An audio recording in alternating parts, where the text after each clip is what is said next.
Agent Logan, I know you're in training for the BM, Bureau of Madness, but we need you to find Blue Velvet. He's been getting real sweaty in our YouTube messages. We're going to be sending you to the Institute for the Criminally Sweaty to pick the mind of one of their greatest villains. Oh, You're going to go find Jesus. Dr. Chillman. Okay, I guess I'll go.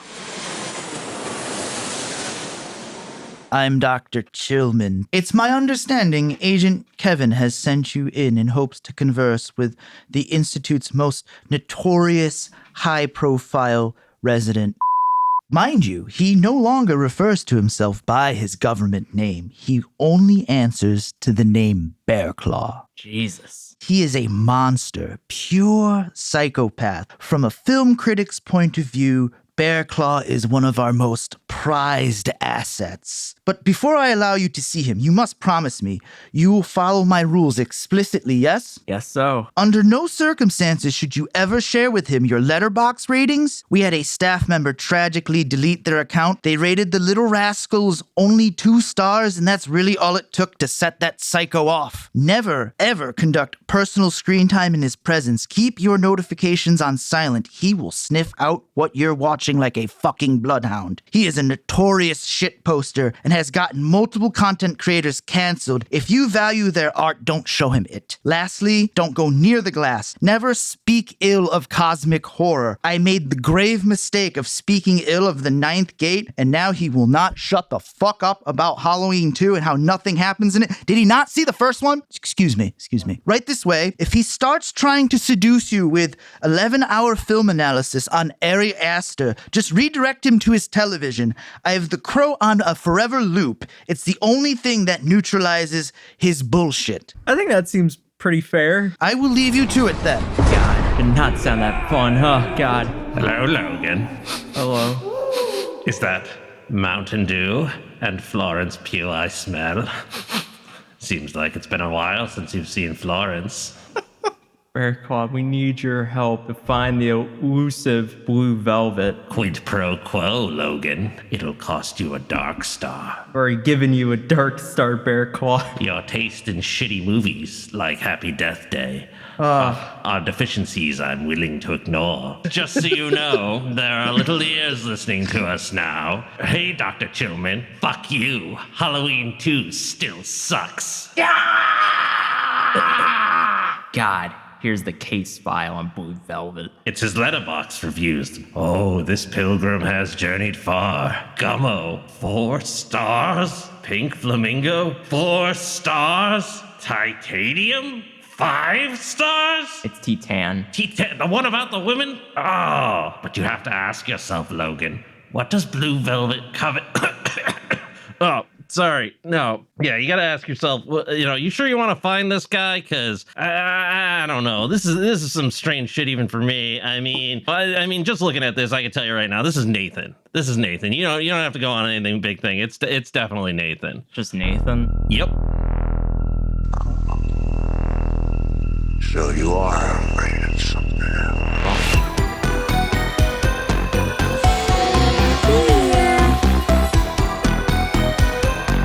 We all go a little mad sometimes. You don't know what death is.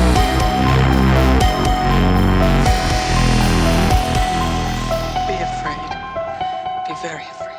Welcome to the madness.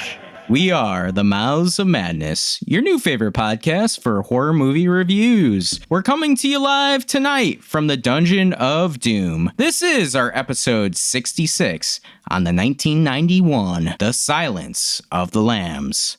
My name is Kevin, and let me introduce you to the other members of Madness. First, we have Dr. Dan. Are you excited for some Silence of the Lambs, or The Silence of the Lambs? Yeah, man. I didn't even consider thinking of this movie for our podcast, but man, I'm glad you picked it out, man. I'm really excited to talk about this movie. It's one of my favorites. Yeah, I think one of the reasons why I wanted to cover it this year is it's celebrating its 35th anniversary. Really? Oh, wow. So, yeah. Good way to review it and talk about it. So it's younger than most of us. It is younger than us. Next, we have the mayor of Halloween Town. It's Bearclaw. Hey, good afternoon, everybody. Hello, everybody. Yeah, no, I am also very excited to talk about this movie. I got to be honest with you. Seeing this movie for this episode, I think it's probably been a solid 10 years since I've seen this movie, and I've got whole new perspectives on this movie. So I'm real excited to talk through it with you guys. Coming to us fresh. Yeah. Some ideas. Finally, the youngest member of Madness, my son Logan. Logan, the Mountain Dew is flowing. Oh, yeah. Puts the lotion on the skin. Ooh. Puts the dew on the skin. Memory is what I have instead of a view. Wild horses. Should we just sing that to get into it? Wild horses. Hey guys, I got my nipple pierced for the episode. Hold on, let me tuck this in for a second. Oh, right in there. Oh, God. I knew it was going to happen. And when it happened, it was like, I knew it was going to happen. And I couldn't look away, and then it happened. No! Go home! Who wants to see me tuck and do that? Hey, we saw a nip, but we definitely saw a tuck. Oh, a little nip, a little tuck, a little Silence of the Lambs. There are a lot of other great horror movie podcasts out there, but what separates us from the other ones, besides tucking our junk in, is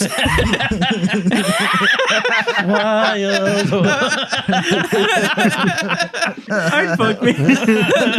so hard. Besides me nipple so piercings hard. and tucking it in.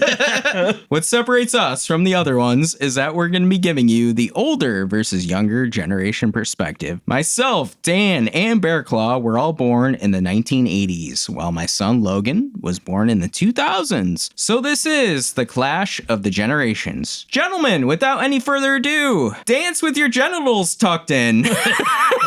That's the theme for this episode, by the way. Oh, I couldn't guess that. Dance with your genitals tucked in. Sew yourself up a woman soon.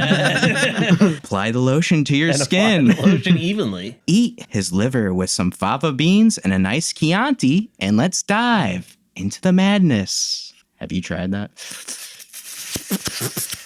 You know, you gotta get the front teeth. That's the front teeth. It's like a sprinkler. Yeah. Or I'm all wet. That it? We watched The Silence of the Lambs from 1991. Like I said, it's celebrating its 35th anniversary. Yay! Yeah.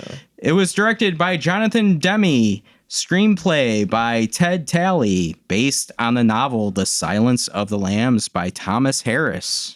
You guys read that? I haven't read that, but I kind of want to. I now. kind of want Yeah, to. me too. Especially after seeing the changes that happened. I feel like I really would like to read the book. I wonder what the changes were because I've never There's a even big seen one. The dance is the biggest one I know that they added in, but that's mostly from the screenplay that There's a relationship that's a little... Ted Levine added. Well, speaking of casting, we have Jodie Foster as Clarice Starling. I mean, she's been in Taxi, which Banger was 12 years after old. banger yeah. after banger. Yeah. The Accused. Yep. Pretty good movie. Freaky Friday. Yeah. And some people might not share my love of this Matt Damon feature, but I liked the cyberpunk one where they go to Elysium. Elysium. That was good. I haven't seen Yeah, it. she played the president or something. like Inside Man is another one I love her in. Oh yeah. yeah, she's good in Inside. She's good in everything. I don't think I've ever seen a performance by her that was subpar. She's amazing. Speaking of amazing, Sir Anthony Hopkins as Dr. Hannibal Lecter. Again, Ford. with Dr. Ford in Westworld. Yeah. You know, he plays so many iconic characters. Meet He's Joe Odin. Black. Oh, yeah, he is Joe Black. Legends of the Fall, one of my Yeah. favorites. Haven't seen it yet. Thor, Yeah. Dracula, and the Elephant Man. Yeah. Yeah, that's the reason why he was chosen, because originally it was another big actor that was supposed to come in, and then he couldn't make it, or he didn't want to do it because pretty dark movie, so Yeah. he had Anthony Hopkins. Yeah, I think it was like Gene Hackman, I believe. No, Gene Hackman actually, like, he was supposed to be Crawford. Oh, he's supposed to be Yeah. Crawford. Okay. Yeah. He would have played a good Crawford. Yeah, I think so. There's a lot of actors. and I think this actresses. actor did a superb. I mean, and there's nobody who did a bad job in this movie. Scott- Everybody yeah. is at the top. Scott Glenn played Jack Crawford. Yeah, I like Scott Glenn quite a bit too. He plays a lot of different stuff. He was in one of my favorite movies, Backdraft. Oh, that's a yeah. good one. Amazing in that. Yeah. Daredevil. Yeah, you stick. Apocalypse Now. He was in Apocalypse Now. Yeah, apparently he's Scott in Glenn? Oh yeah, he was one of Lieutenant Marlon Brando's henchmen. Yeah. One of the converted like henchmen in the movie. Henchman number 4. Yeah. Ted Levine as Buffalo Bill. He's also a great actor. He was in that show Monk for a while. He's a pretty fantastic actor too. He plays a lot of like supervisor kind of roles, which is kind of real departure here. I am for Heat and Logan's favorite, The Fast and the Furious. Really? He was in Fast and Furious? Oh. Which one? The first original, one? yeah. Oh, Yeah. okay. Anthony Held as Dr. Chilton. He plays a dick in a lot of movies. Yeah. Yeah, he does. He was in Red Dragon, The Oh yeah. Well, yeah. X-Files, and Boston Legal. He was a pretty big TV actor. I tried to see if he was in Bear Claw's favorite, Dharma and Greg. But I couldn't match him to it. The Silence of the Lambs had a budget of $19 million. Do you know how much it made at the box office? Untold millions. Training Day was the other one that I was thinking of with Scott Glenn. Yes, He yep. plays the veteran cop. He has that whole monologue about the snail. What was the question? Box office. Box office. 19 million budget. I mean, this won Oscars, launched careers. I'm going to go 140 million. All right, Logan. I'm going to go a little higher. I'm going to say 300. That's a little high. That's a lot higher. What did you say yours was in? 140 million. I'm going to go 160. Technically, Dan's the closest without going over. Logan went. Oh, I went little over. I thought I went a little under. Yeah, The Silence of the Lambs made $272.7 million. God damn. So a lot of people have seen it, you're saying? Yeah, it was pretty popular. My thinking was, if it got an Oscar, it's the first huge horror movie to make an Oscar. I feel like it had to do significant in the box office to make it on the Oscar, because that's one of the qualifications. You think that's a criteria? That is, I don't know if it's like written. It might be somewhere. It's an unwritten rule. It's got to be an unwritten rule that Yeah. you have to make significant like money to Yeah. make it. They're not going to pick some movie that made Well, like they do like independent movies. Yeah, from time to they time. have. Not horror pictures. not Yeah, horror. not That's horror the thing. movies. In I mean, 1991, Toni Collette could never get one for her phenomenal acting, which I'm still sour in about. 1991, it's different than it is now. Independent movies, I feel like, are kind of there. Like Secret Agent didn't do that well in the box office, but you're thinking like 1991. Do you guys think in the horror renaissance that I think that we are currently in, you're going to start seeing some? I think so. We already Wasn't there have. one last year? Yeah, Amy Madigan won multiple Yeah, for awards weapons. for weapons. Nice. Sinners won. Sinners, yeah. Michael Jordan won Best Actor, Actor. right? Yeah. Yep. So you never know. Our time is now, horror fans. Our time is now. Currently on Rotten Tomatoes, The Silence of the Lambs has a 95% critic score and a 95% audience score. Holy shit. So you'd say a little bit better than Suburban Commandos. Where does this land? It's like, this is. this is like 20 degrees. This makes Hulk Hogan quiet down. Settle down, brother. This is his NWO run right here. I gotta say, man, looking at this list of actors that were originally set to be Anthony Hopkins, I mean, these are some big names. Sean Connery, Al Pacino, Oh yeah, Sean Connery was the one you were thinking of. Robert De Niro. Imagine Sean Connery as Hello, Clarice. Dustin Hoffman. I ate his kidneys with some fava beans and a nice Chianti. Your Montebank. Dustin Hoffman, Jeremy Irons, and even Daniel Day-Lewis. I mean, the only ones that I think could touch Anthony Hopkins, maybe like Daniel Day-Lewis, just because I know he'd lock himself in a closet for 4 weeks. And He'd put himself in a yeah, pattern. He would get arrested. eat people. And Method acting at its finest. I ate a few people, but it was worth the Academy Award. Nowadays, it would cast Bill Skarsgård as that role. Well, This is certified fresh, and that means our good pal Robert Ebert. Oh, Robert. Roger Ebert. Roger. I Roger. messed up his name. Holy cow. Who framed Roger? Who framed Roger Ebert? I'd watch that shit. Our good pal Roger Ebert. He loved this one. 4 out of 4 stars. Whew. He recognized the film as a horror masterpiece alongside Nosferatu, Psycho, and Halloween. So this Thank is God. pretty high praise from Oh, our yeah. buddy. Let's give you our overall thoughts on The Silence of the Lambs. Dan, start us off. I mean, everything that we just mentioned just goes right along with what I'm about to say, that this is one of the most iconic movies of the decade and probably one of the most influential of its times. I feel like you don't have a lot of psychological thrillers like Seven, The Cell, Copycat, Suspect Zero, The Bone Collector, your true crime podcasts, your true crime sitcoms on broadcast television, your Netflix shows. Just forensic science and criminal investigation technology hit a boom in the 90s. The promise of being able to catch violent offenders before they could serialize was there and correlates to a reduction in serial killers since. From the 70s to the 90s, there was reportedly over 1,000 active serial killers in the country, with the 1980s being the worst of it. So contextualizing all of this, the sensationalizing of these high-profile killers over the last 2 decades and trying to understand what makes them tick creates this public fascination with this stuff. There's somebody in Hollywood just waiting. Like, there's a motion picture, there's a story to be told here in this moment, and I think this is like one of the most well-strategized releases in film history. They basically caught the true crime trend at its peak and rode the wave of it, and in doing so influenced so many other films, television shows, and it's an American pop culture treasure. Hannibal Lecter is one of the most well-recognized characters in film. The best parts of this movie for me is the verbal chess match between Clarice and Hannibal Lecter. Oh, Agent Starling, you think you can dissect me with this blunt little tool? No. I thought that your knowledge... You're so ambitious, aren't you? Jodie Foster and Anthony Hopkins' acting chemistry is just incredible. Ted Levine also plays such a convincingly deranged, unsettling Buffalo Bill. Bill brings a body horror element to the story with his skin suit and how he mutilates thick girls. Just who would do such a thing? It's just terrible. Covets.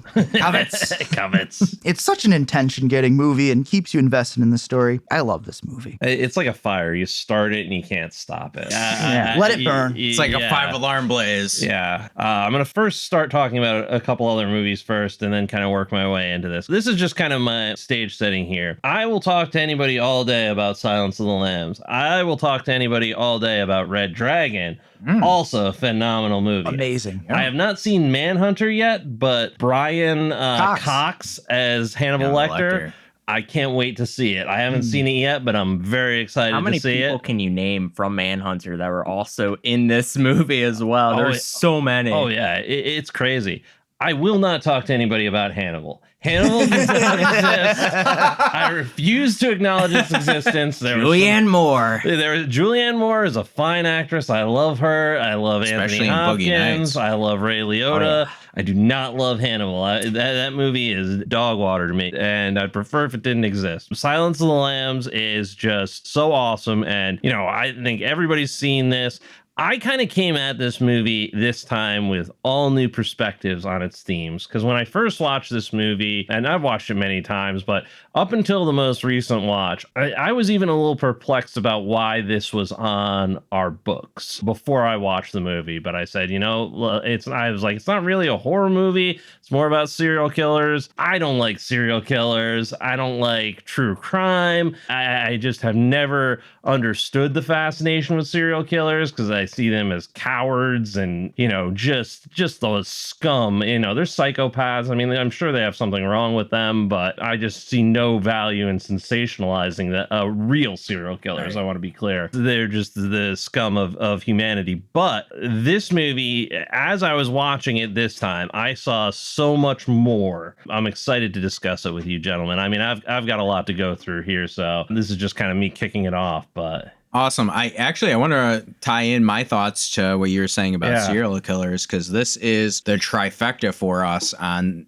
the Ed Gein characters. Yeah. Who's been based off of Ed Gein. We did Psycho, obviously, Right. with the ties, the Texas Chainsaw Massacre, and now the Silence of the Lambs. So you're right. This is based on real serial killer, and also like Ted Bundy a little bit too, right? But talking about what you're talking about too, the big debate is always, is this a horror movie? Is this a thriller? Because they did change the category for the Academy Awards to thriller, and that is what a lot of horror fans have issue with, because that's the way they got through with a horror movie actually getting Best Picture and things like that. Because again, like, I think The Silence of the Lambs, this movie might be the first movie where people and critics and a general audience looked at horror and said, huh.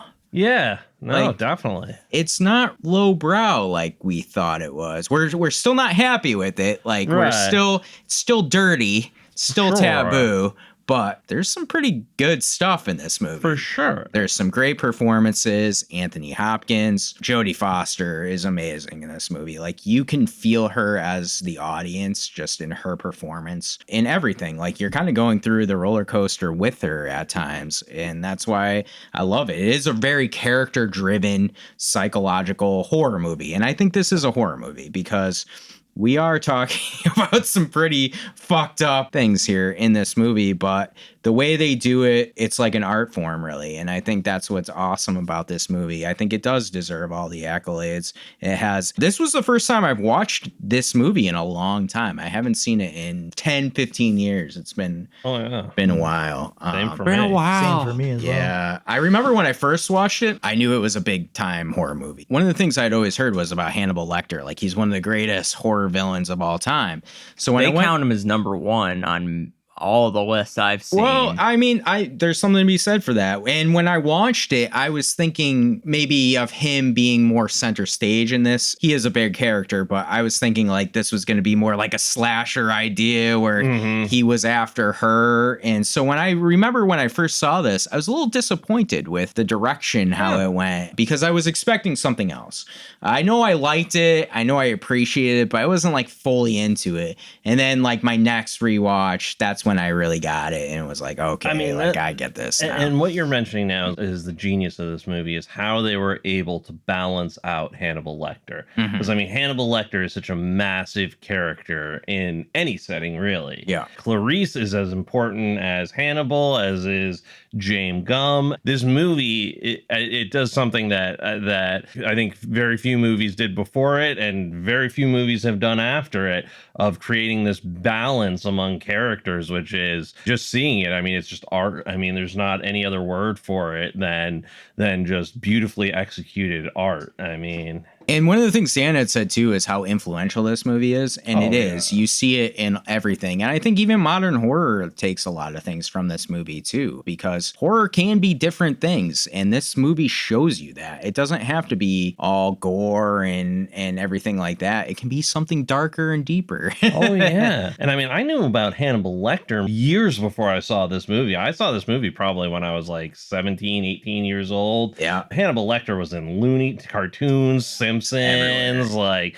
his influences kind of felt throughout like Sideshow Bob Butter. Yeah. Hannibal the Cannibal. Logan, this is your first time seeing The Silence of the Lambs, isn't it? Yeah. What's your thoughts on this movie? Look, I can't take away from this. This is a beautiful movie. I think it does have like so much going for it. I want to say so much good stuff about it because I did enjoy it. I just don't think it was the movie for me. Okay. Like, I was expecting something different. I was kind of how you were in that first watch, where I was kind of disappointed with like how it ran for me. It was perfect. Like, I don't take away anything. Like, I think it's how I looked at Ocean's 11 when I first watched it. Okay. Where I didn't understand it at first, but then you pulling all the pieces together when they explain at the end, and it just makes sense. It makes sense, and I'm fine with it. But it's the fact of how it was paced and how it ran for me that makes it less.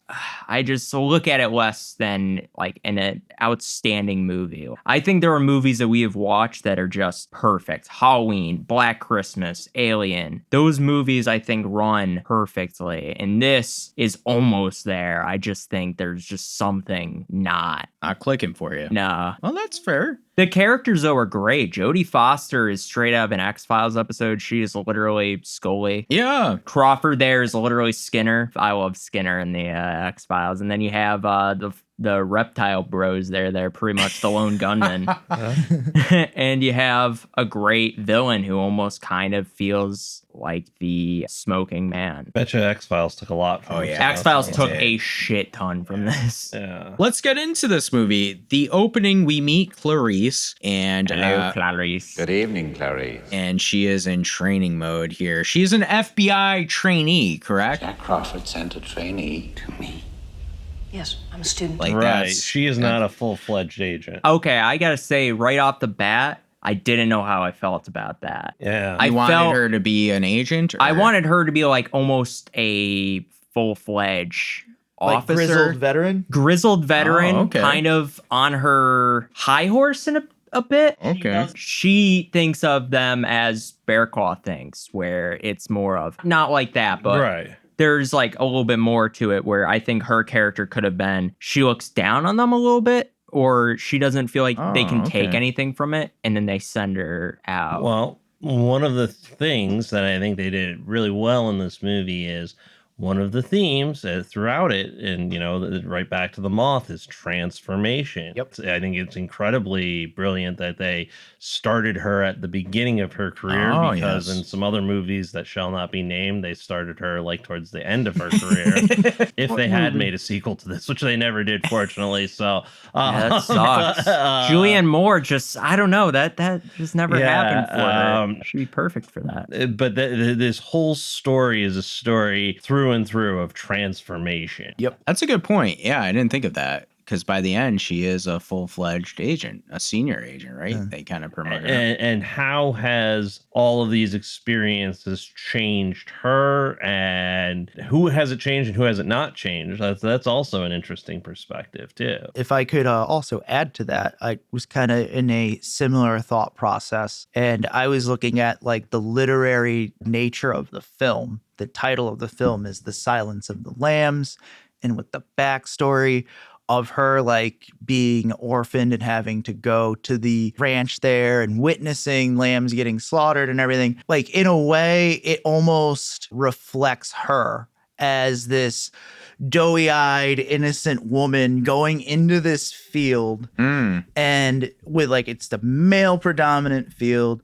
and she's probably dealing with very, very violent offenders who are also likely male. So she's kind of like this lamb amongst wolves. Wow, yeah. Lamb And raised to the she- slaughter. Kind of Yeah, you're right. transforms into a wolf and kind of sheds her wool at the end, is how I interpret it. In many ways, I see that. I've got a couple of takes on this, but I don't know that I see Clarice as innocent starting out, as maybe she Or surface inexperienced, level. maybe. Inexperienced, definitely, but like I don't know if I see her as innocent, and I've got some kind of stuff to Ooh. back this up. But It's pretty like, badass. she is. Oh, she is for sure badass. She's trained her body. She's trained. She's serious about what she's doing. She takes herself seriously, and I mean, you it know. seems like that moment in her life when she was younger with the lambs there, that did motivate her to become this, because like right away we're thrown into this training montage of her running. Like,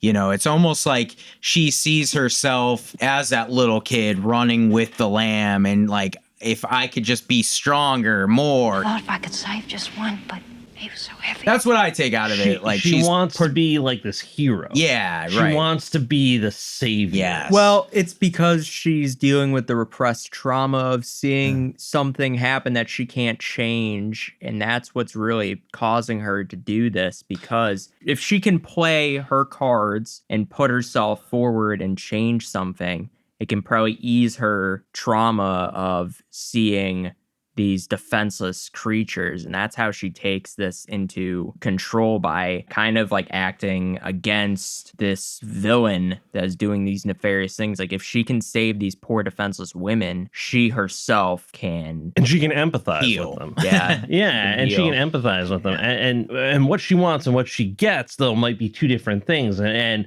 one of the things that this movie, on this watch through for me, kind of opened my eyes is what are the cost of her her heroics? What is the price that has been paid? What are the boundaries that were crossed? To told get him for her entire transformation, what things had to be done, and what really comes out on the other end is the question that I think is worth talking about in this movie. What does she covet most? Well, yeah, no, it does kind of come down to that. What does she covet most? What does she want? I think that she really does get what she wants, but I think it's more complex than that. I think she gets what she wants, but I mean, you know, they say one of the greatest nightmares ever is getting everything you wanted.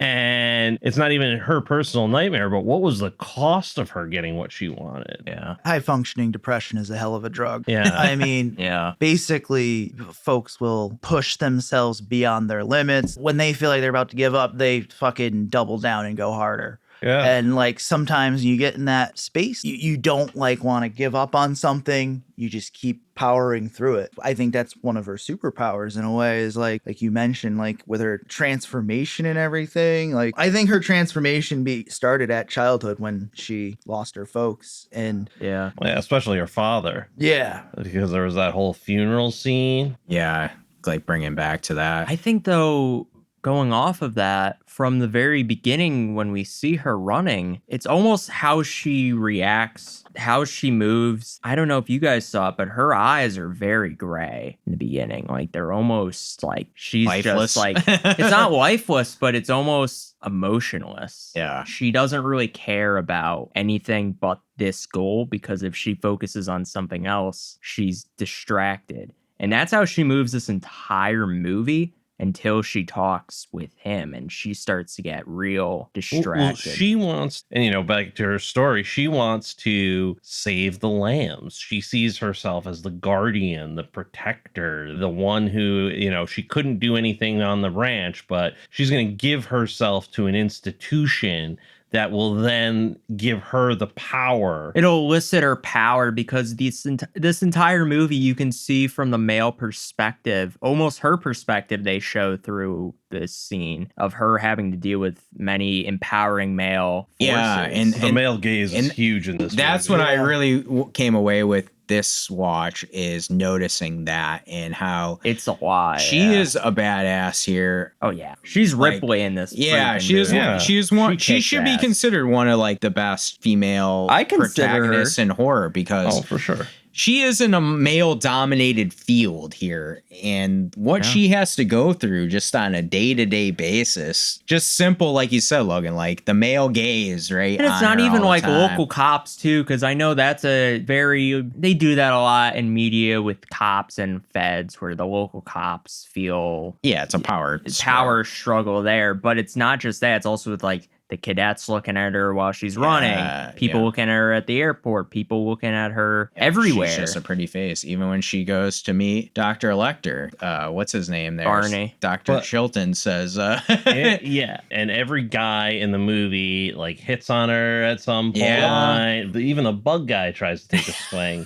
No, she liked it though. She smiled. We don't know if she liked that's it. just being polite. Are you hitting on? She needed something from him too. Let's- You know, that's true. Did like- she get cheeseburgers and beer? Who knows? I will say Yeah. this: in the book, they did get in a relationship. Well, great. You know, but So This is the movie. It's a different Yeah. world. I know. I'm just saying, isn't that like crazy? And like the thing is I don't see her as like, her life seems to be kind of without that component. At least in this movie, I can't speak to the book, but her life is very focused on the goal at hand, getting through Quantico, graduating, Right on. like, and very focused, maybe too focused on the things at hand and getting ahead and being recognized and saving the day. What is the reason why Crawford chose her specifically to talk to Dr. Have you Lecter? seen her? She's a fucking badass. Like, I would pick the most badass candidate if I was her. But it doesn't seem like that's truly his motive. motives, right? Yeah, I think his motives is he wants to feed her to the wolves to try and see if in the feeding frenzy something valuable will come out of it.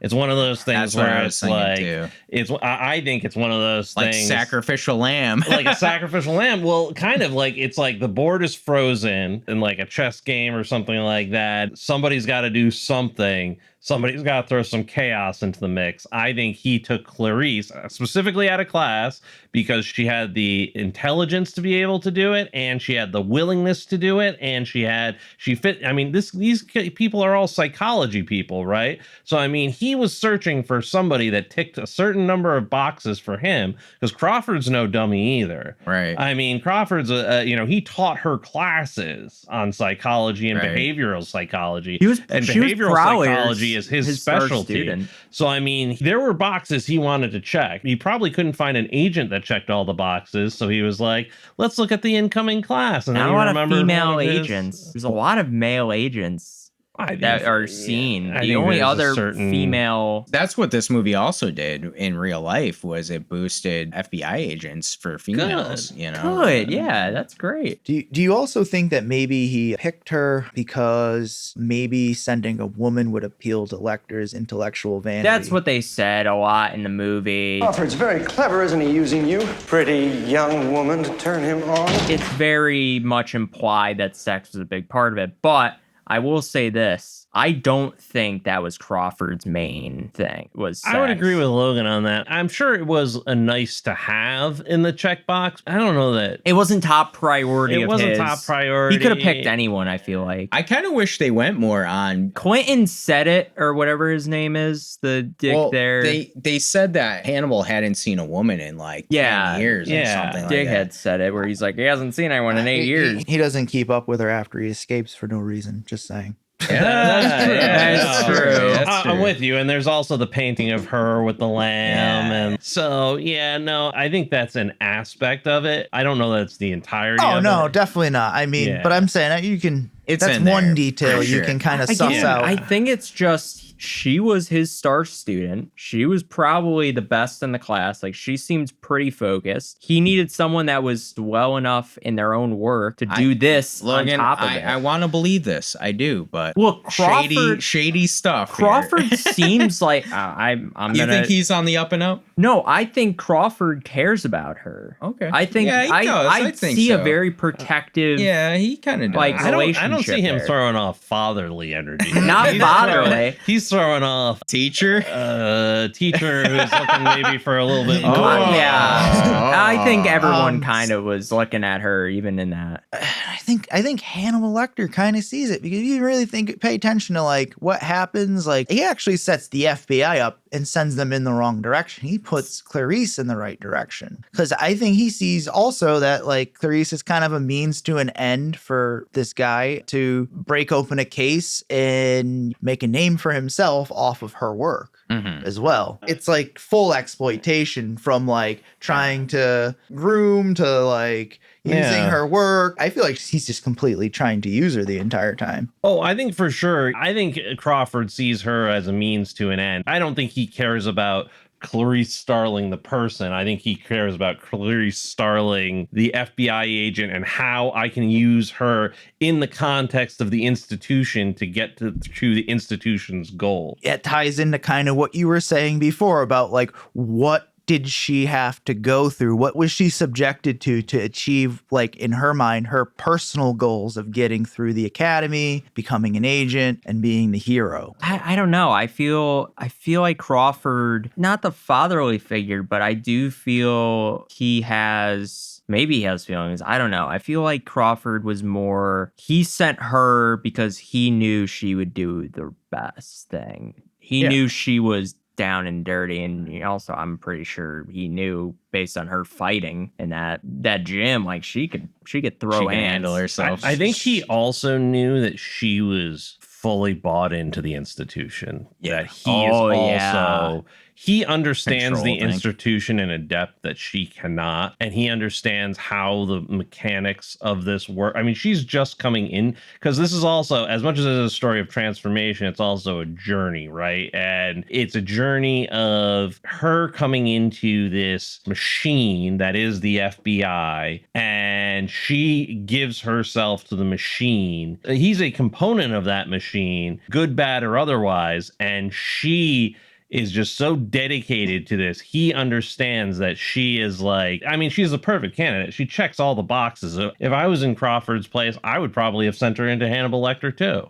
Let me ask you this. Does the institution replace Daddy? Oh, I think the strive to become a Structure. hero and everything like that. She wants, loves, and needs the structure of that institution. That's why a lot of cults go after. Oh, the yeah, innocent, that's true. because they go after something that's missing, and that was a big thing that was missing in hers. Let's talk about Hannibal Lecter, Dr. Hannibal Lecter. Yeah, don't forget. He has They good let him credentials. keep his doctor. Well, Dr. Freeze. He did the You're right, ears. Dr. Oh, wait, Freeze no, did his he didn't- time, Dr. yeah. Victor Freeze, yeah. Yeah, but wait, he's Mr. Freeze in the. Oh, yeah, Mr. Freeze. Give up the DR. Dang. Well, earned he that did- degree. He earned that. He should be Dr. Yeah. Freeze. He saved his wife. So, is this one of the greatest introductions to a horror villain in Yeah. movie history? You're one of Jack Crawford's, aren't you? Maybe Just Darth standing Vader. there, unblinking. Him and Michael Myers got the standing and just being there. I think it's up there with Darth Vader. What I like about it too is like you have all the unhinged inmates before Yeah. the reveal. You're like waiting for it, like, oh, what's this guy gonna be like? And it's just he's just a guy just Hello. standing there glaring at you. Like, what's so dangerous about like he's staring a hole through It's me, all but too like fucking happy. he isn't like beating off and throwing jism in anybody's face. Pocket He sand. is not outwardly, Wordly, he is yeah. not the beast that everyone else is. He masks the monster through sophistication and flowery language, but you know, like the nurse said, one of the most chilling lines in the movie is he, you know, bit her face off and his resting heart rate didn't go above 85. The doctors managed to reset her jaw, more or less, save one of her eyes. His pulse never got above 85. You know, like, Yeah, that's such a crazy line. This, where he's being held, it seems weird. It seems like Michael This ain't no Myers. Arkham Asylum. It seems like Michael Myers in Halloween 4, like down in some basement. down like, in some basement or down in hell. Yeah, that's true. Down underground, no windows, Yeah. dark madness. Oh God, Hell. it's creepy. And like you said, when you get to his cell, you're expecting something horrible, and it's like just a dude, like, Yeah. you know, and he seems pretty cool. Well, I don't know about that, man. You see an old guy Seem real laid smiling back. at you. Very menacing looking. he's just standing there menacingly. He's just standing there, menacingly. Why is he so interested in Clarice? Do you think he has some sort of affection for her other than just like she's the first woman he's seen in, 8 years? Or Well, whatever you said? there's no sequel to kind of back that up, and there's nothing No really sequel, else okay. that you can There's- really. yeah. There's no drive. prequel that Yeah. goes into his Explains. childhood or anything like that. Yeah, Nah. so it's good. It's good, and I don't know that Hannibal Lecter can feel affection. Don't think he has affection. I don't know that that's something that registers, because that's right up there with like love and I think this is one of the seductive things about Hannibal Lecter is because a lot of times, men will be interested in women because they're pretty or, for other more superficial reasons. But Hannibal Lecter is not superficial. Yeah, he's deep. For better or worse, he is deep. Yeah. And he sees Clarice And keeping in mind, he can almost get like an instant read on people. Yeah. You know, and he sees her. And again, it checked all of Crawford's boxes because Crawford knew it would check all of Lecter's boxes. Gotcha. Yeah, I mean, Dan, what are your thoughts? Do you think Lecter has something with Clarice here? I was going to say, do you think he loves her? But like you said, Bear Claw, I don't think he's capable of love. No. No, I think it's like kind of an obsession. Ooh. Oh, like an a fascination or an obsession, like Yeah, like I think, infatuation. I think like her circumstances intrigue him. I think seeing where she ends up, I think is also like interesting to him. do you think he feels superior to her? Yes. Yeah.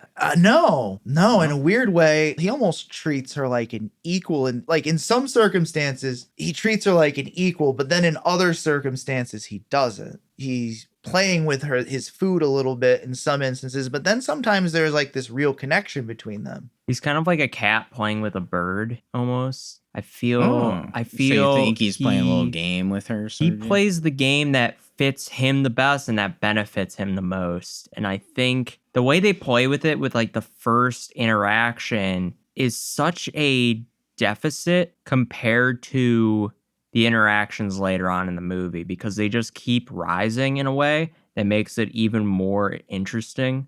But I think Clarice is almost giving him too much to the point where he is gaining power over her. Oh, because you got to think about it. Yeah. She gave him a lot of her past. My mother died when I was very young, so my father had become the whole world to me. And I got to imagine this bitch keeps it tight up.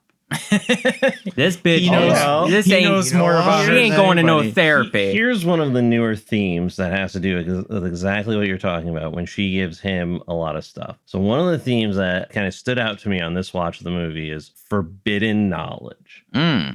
Hannibal Lecter, for better or worse, he has the ability and he has forbidden knowledge. Have a go. You're so close to the way you're going to catch him. Do you realize that? In order to get that knowledge, he requires a price. There's a price for that knowledge. Quid pro quo. I think he is intensely curious about whether or not, because I mean, at any point, Clarice has all of the physical control. She can just walk away and forget he ever existed. She can go have an Orange Julius at the mall and fucking live. They don't have those anymore, Bear Club. Yeah, I know, but like in 1991 they did. Though. Yeah. She can go have an Auntie Anne's pretzel and an Orange Julius and decide, hey, you know what? I'm gonna go be a cop in rural Minnesota or something like that and stop bad guys out there. Sure, she can just walk away. He can't do anything about that. Mm-hmm. But what I think his fascination is with Clarice is he knows that she wants something. He knows that she wants the knowledge that he has. And that is the relationship. He knows she wants that knowledge.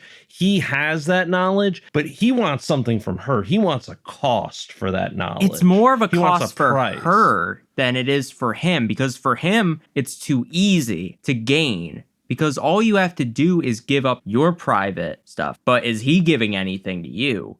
Not really. He's just giving you knowledge into the case. For her, it's almost she is giving a piece of her. He's only giving a piece of his knowledge, not of him. Exactly, but that's the price of the knowledge that he can give her, and she wants that knowledge. She wants that forbidden knowledge because it will get her to that hero's podium. It will put her above others. Can a hero still be a hero if they cheat? And did Clarice cheat here? Because she gave him part of herself. She paid the price. She shook the devil's hand and still went away and still went maybe along very with it. literally shook the devil's hand. She literally did. I mean, and she paid this price for this power and this knowledge that put her ahead in her career. It gave her the ability to solve this case. It was knowledge. He wasn't just giving her the Buffalo Bill killer. He was giving her insights. He was teaching her. He was a mentor. Not like a teacher, but almost like somebody who's trying to illuminate. He sees her as kind of imprisoned in her rules and her way of being. And what I think is seductive about what he's trying to do is he really wants to see what Clarice can do. He wants to give her forbidden knowledge And he wants to kind of corrupt her in a way that is almost impossible to do for anybody else, but he has that forbidden knowledge. Oh, that makes a lot of sense. I also was thinking about what Logan was saying a few moments ago, and maybe he is also in the same vein as her mentor there, in that he's also just using her as a means to an end. He's getting his hooks in, and he's also acquiring information and knowledge, and he is maybe leading her along while also crafting his own escape. And like maybe she is his ticket out of prison as well. And so if he like kind of manipulates her and leads her along and gives her what she needs, the quid pro quo is like, I'm just going to use you to fucking escape. It's almost like he's playing, and I think Lecter knows this, but I don't think Crawford knows this. Like, again, the game is at a stalemate. He's alone in the basement, locked away, right? Mm-hmm. There needs to be another piece on the board. Right. Clarice is that other piece. Right. Clarice is the piece that moves it forward towards its eventual goal. Here's my belief. They sent Clarice because they knew Lecter would like her. But here's the thing. Lecter knew they were going to send her. I think in some way he knew they were going to send someone like her. Because if he had someone that was almost this, I don't want to say like, it's a woman with a very low stature compared to the men in her world. So because of that, they focus so much on the men in power that he's almost taking advantage of that because they worry so much about her. They're not focusing on Lecter. They're focusing so much on other stuff that Lecter's almost moving undetected because here's the thing. You move the piece of Clarice, you move the piece of, who's the guy that runs the... Chilton there. Because Clarice, he was listening on that device. Yeah, Chilton didn't like Chilton was what moved Lecter to escape because he got involved. Clarice made him get involved. Is Chilton a bad guy as well? Hell yeah. Hell yeah. Scumbag. Can I ask, were we all kind of rooting that Dr. Lecter would take out Chilton? I mean, rooting is a strong word. More like something might have happened. The end credit is seen as so funny. Where it's just Chilton is walking and he's constantly looking over his shoulder, and Lecter is just walking. He's walking right behind him, not picking up his pace, nothing. He's just casually strolling. Chilton just keeps looking over his shoulder, asking if the security's all set in the far-flung African country he's come to. I gotta say though, I think Lecter knew how the pieces were gonna move in such a tidily fashion because you gotta think of it. Chilton framed himself. Ego here. Big ego talk. Ego gets you. His nemesis. Thinks I'm his nemesis. Yeah. Did you see that word that he used? Nemesis. Not like the enemy.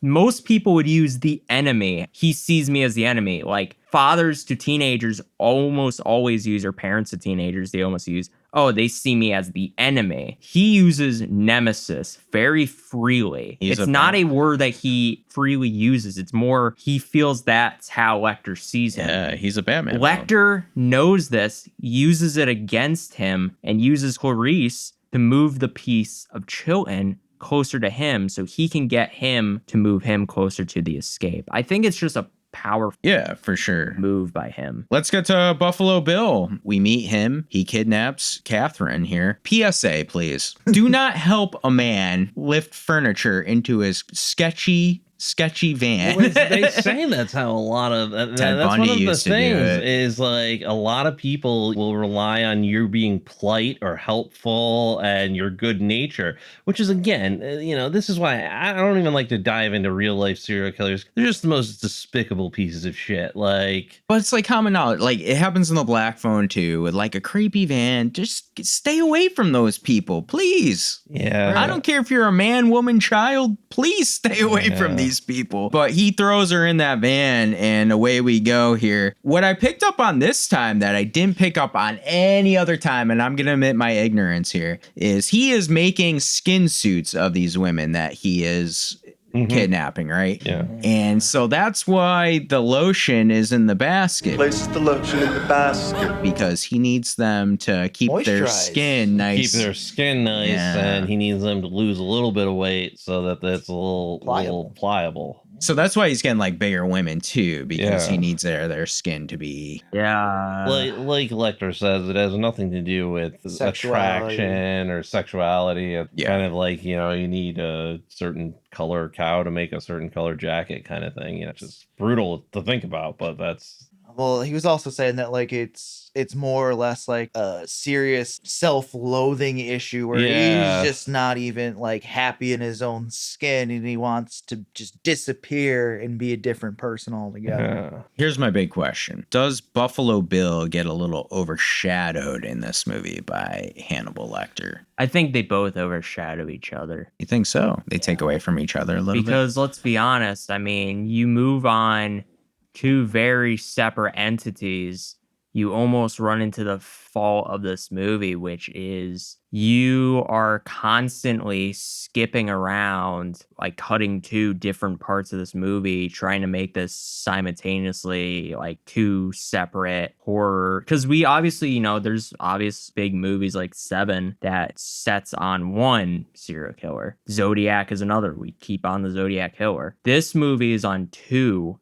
While one is locked up for now, we are mostly focused on Buffalo Bill, but it almost feels like you're right. Like Lecter is the main centerpiece of this movie, mostly because of performance-wise and the way they use him. Buffalo Bill is kind of in the background, but that's what makes him so interesting is because he's in the background, he's moving undetected almost. But I feel like because you're having these two characters moving undetected with all these other things happening, it's almost like they are playing very separate pieces of orchestra, moving in a very separate performance. And it's very wild and almost in a way very unique.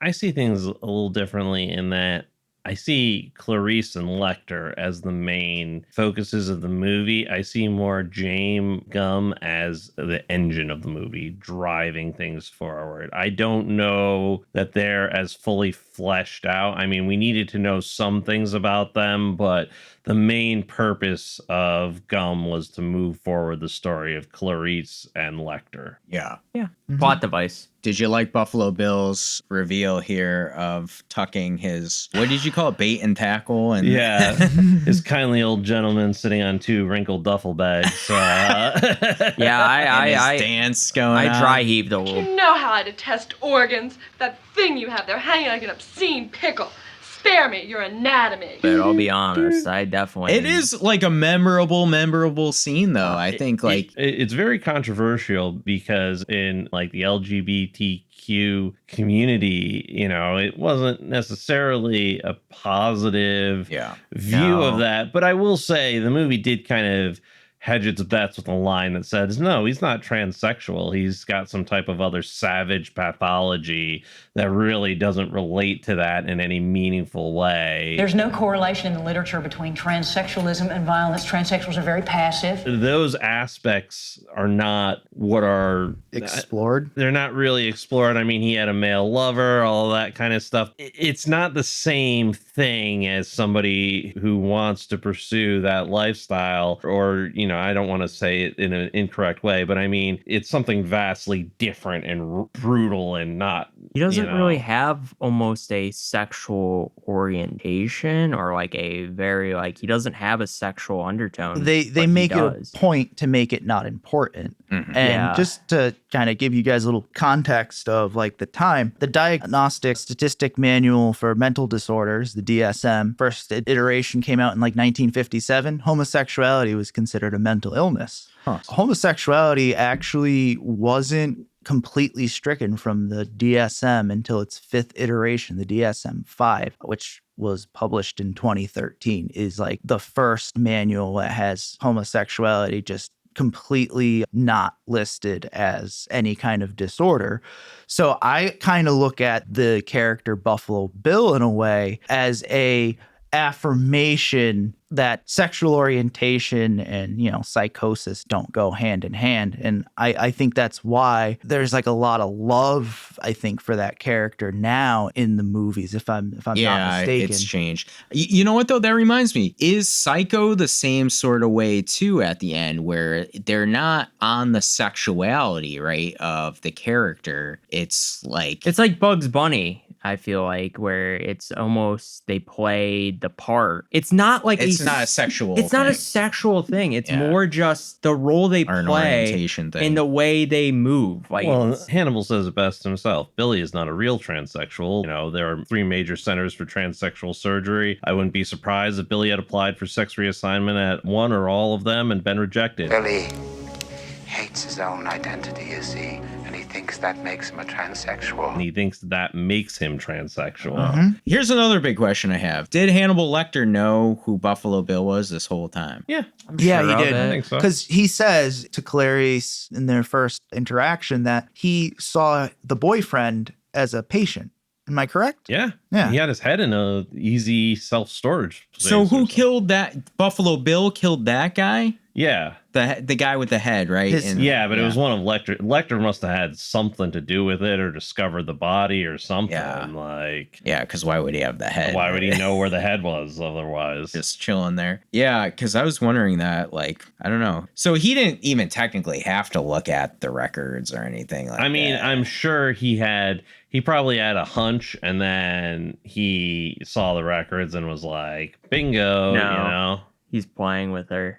Yeah. Because here's my thing. If he knew, which I'm pretty sure we all know he knew, why would he allow her that knowledge right out the gate that he knows who it is? Because if she knows that he knows, she will go off almost in a way that he can't predict. But if he has the jump on her, he has the edge or he has the advantage of her not knowing, he can use it against her. And that's why he reads the case files and kind of plays the game, like we were saying, like the cat with the bird. He's playing with his food. He does it because he is playing the game of him being in power, because that's what does him the most justice. That's what will give him the edge. Well, like Dan was saying, and I think it's a good point, though, is he's almost looking for a way to escape, too. Like, that's maybe in the back of his mind as well. Mm-hmm. So, like, maybe he knows, like, he's seeing like 2 steps ahead here on the chessboard. That's his goal. That's his number one. Well, yeah. And like he's saying like, okay, well, maybe they'll make me a deal here or something like that. And then it works itself out.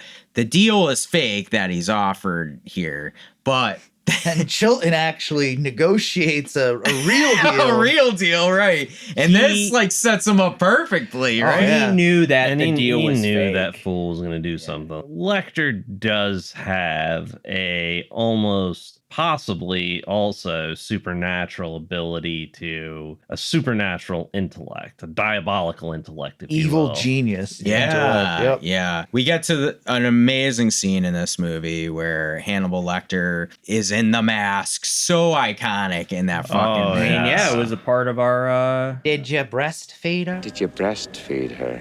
Yes, I did. Toughened your nipples, didn't it? That's nipples hard. Nipples hard. Great power suit. Great Love suit. your suit. He is kind of like, he does give that energy, because remember, he kind of made fun of her shoes. Oh, with your cheap shoes. I'm like, damn, okay. Is he gay? I mean, not that it matters, but Hannibal Lecter? Yeah. I don't know that he sexual orientation. orientation. To be gay, you have to feel love. Yeah. I don't think Hannibal Lecter can feel love, like he might be like, I don't know. I feel like he's everything. He's everything all at once. Everything all at nothing, once. So we have Hannibal Lecter. He's given the name out to the senator here because Catherine's the senator's daughter. That's kind of missing. Lewis' friend. And then he's in this cage and he happens to take that pen right from Chilton that he left there because he was going off on an ego trip. Yep. He knew what he was playing with, because if you saw from the beginning of the movie, he made that tool very noticeable. That was his, like, almost his tick in a way. You know how people have like certain things that they play with a lot? Like for me, I have my rings. Iconically, I just broke my pen the same way that he broke that pen to get that little, except mine's plastic. Yeah. He plays with that pen a lot. If you don't notice it, I noticed it from the get-go because, you know, I notice everything. The way he plays with it, well, hang on a second. Talking about Buffalo Bill here? The way he does it. I think Lecter's a guy who notices those kind of things. And I think he knew that was going to come with him. And I think he knew that was going to be his exit plan. So everything is just fitting into it. Before we get to the exit plan, though, we have the famous monologue from Clarice about the lambs. Lambs. They were screaming. They were slaughtering the spring lambs. They were screaming. Is this one of the greatest monologues? I mean, just her delivering this gave me goosebumps. This is her paying her price to the devil. Yeah. For the forbidden knowledge. I like that you said that. It's changed this. This is the price. That was the switch. This is what Hannibal, this is what he wanted, because at that time, when she gives that to him, that is the most precious thing she could give to him. And he doesn't give a shit about money. By her giving that to him, that is a symbolic handshake. Almost like a student saying to a teacher, teach me. Not saying that Clarice is going to start eating people or anything like that, but she wants some of the forbidden knowledge that he holds. And he says, here's the price. That monologue is her paying his price. Yeah, I liked it. And then it's kind of, to me, the starting gun of like this amazing like end of the movie here. Yeah. First off, Hannibal Lecter escapes at this prison cell. And I got to ask you, did you guys know what was happening? Because for me, see, I hadn't seen it in so long. I totally forgot that he killed that cop and then took his face off. The only reason, and this is going to sound really stupid, but the only reason I always remember that scene is because of the cable guy when he puts the chicken over his face or ham or something and goes, Silence of the land. Hello, Clarice. and makes some Hannibal Lecter. Jim Carrey makes some Hannibal Lecter quotes. And I saw the cable guy before I saw this movie. It's one of those things that sticks in my mind about like, took me a couple of watches to realize that that's what was happening, that he put on the guy's face. Like, yeah, I knew from the get-go. Yeah, I knew from the get-go that was how it was. Because I'm like, how would he get out? How would he find a way? He's smart. He's planned this. Dan, did you know it was him? When I first saw it, no. And when that all happened, it immediately became like the greatest fucking movie ever. Yeah. Dude, it looks, I was like, I don't know about you. Like, yeah! It looks like Hopkins.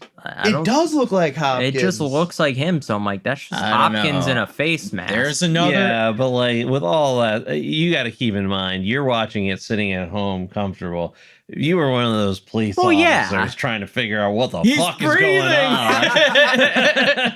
Talk to him. I think he's saying, what do I say? As a viewer, though, like he's saying that, like as a viewer, like you kind of can tell, or at least if you're paying attention, you might. Be able I'm to just pick paying up too much attention to it that I like can notice those. There's another movie that we're gonna cover at some point. It's on the schedule that homages this, and is it Face Off? Is it Cable Guy? Face Off. Oh, we have the cable guy. Could be a horror movie. Could be a horror movie. I count The Mask as a horror movie.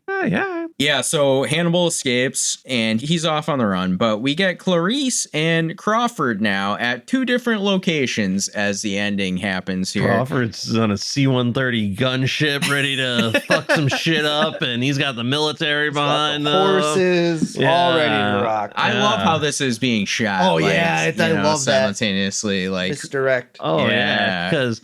Well, and you know, it's kind of meant to like Crawford's leading with his big head, or you know, with his like kind of in a very male way of like, you know, bam, bam, bam.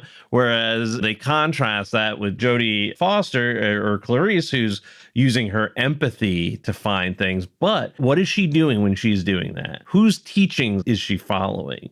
whose clues are she Dr. following? Lecter, What yeah. knowledge is she 'Cause using? He writes that on the map, right? He's like, this is not, what's he say? It's almost He too said- out of order or yeah. something for there to be no order or something like that. Like he's trying too hard to make it not connected. Yeah. Right. And she is using, like, I'd say the skills or the knowledge. She's trying to apply it with her skills that he taught her. Do you think when Buffalo Bill lets her in, he's going to kill her? Like he's decided? I think he's like, if I can get rid of her quick, fine. But if she asks too many questions, she's getting put in the ground. It seems like also he's trying to feel her out a little bit because he's like, I mean, you got like a description, fingerprints, anything like that? they have any information, any fingerprints? And I'm like, uh-oh, he's getting a little sloppy here. And then, of course, she sees the moth, and that's like the... I don't think Gum is that much of a mastermind, though. He's not Hannibal Lecter. He's Right. what I would see as, like, not saying that every serial killer is like this or skin suits or something like that, but he follows along more what I would say is like the kind of... And there's also some class stuff you could discuss here, too, because, like, oh, is Hannibal Lecter better because he, you know, puts his pinky out when he drinks, or when he drinks tea versus, you know, Gum, who's obviously not higher class, but, you know, is Gum more despicable than Lecter? And not really, but somehow we can cheer for Lecter, but Gum is bottom of the earth. Like, what's the in Zombieland? What is the name of like the dumb zombies?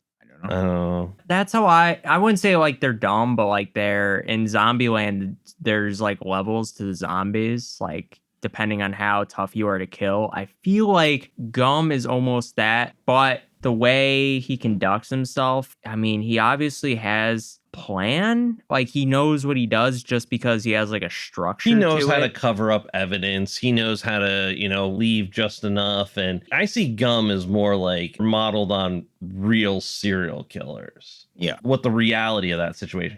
Hannibal Lecter is not the reality of that situation. Yeah. You know, these guys aren't going through school. They're not able to hold it together in society for that long. You've got like H.H. Holmes and stuff who he got his doctorate, but that doctor back then was very different thing than it is now. But, you know, serial killers are not put together, polished individuals. Yeah, I got you for sure. You see the other side of it, I think, with Buffalo Bill's portrayal here of like, and they based his portrayal really, like I said, Ted Bundy, Ed Gein, like very down to earth. And I think that's why this movie works too, is most of this movie is set in very real life circumstance. You know what I mean? Like it's not. But Lecter's not real life. No, but like the other stuff really is. So I think that's why this movie works, because it's very grounded, right? Like, But and I'll kind of crescendo this. The reason that I think that this is a horror movie and not just a thriller movie is because I don't think Lecter is based in reality. Yeah, because he's Lecter is right up there with Michael and Freddy Krueger, because he's got a supernatural level intellect. He's got the force of nature factor versus like you kind of been talking about, like Buffalo Bill. He's just your average man who, or I shouldn't say average man, but he's like your average serial killer. Yeah. Right. Did you like at the end here, Clarice ends up shooting Buffalo Bill? He's got his little night vision on. Put the dog down. I love that scene. Yeah, Buffalo Bill, like especially like that last bit, like he's really creepy, man. Like there's something that's very like insectoid about him. Yeah, I know. He is like I an would say that too. I didn't have a word for it, but you're absolutely right, Dan. Even like as he's there dying, Creepy moths and like he's in like a pose, right? He's in like a fencing post, and then he's got the goggles on. He even looks like he's dying like a bug, and it's just so. Even though the threat's been neutralized, there's still just that unsettling. That whole place just feels. And he's got like the cold predatory or predator. Double tap that motherfucker. Yeah, I'd definitely put one in the head too. Yeah, me too. I liked Catherine there leaving with the dog, and I picked up on that this time. Felt like her with a little lamb, didn't it? Oh yeah, I get that too. Yeah, with that painting. Yeah. Like Clarice had saved the lamb. Yeah, I thought it was very. I don't know. It's kind of cool. It was a very white dog. It had to be done on purpose, right? Yeah, White it's very dog. on purpose. Yeah. There's nothing that they leave that isn't. Logue, we get to the ending here, and Clarice is getting promoted, and she gets a little call from her friend. Did you like this scene? Well, real quick, before we get to the call, because there is one thing I want to discuss. I want to get everybody's take on this. Okay. Is it the bug guys? No.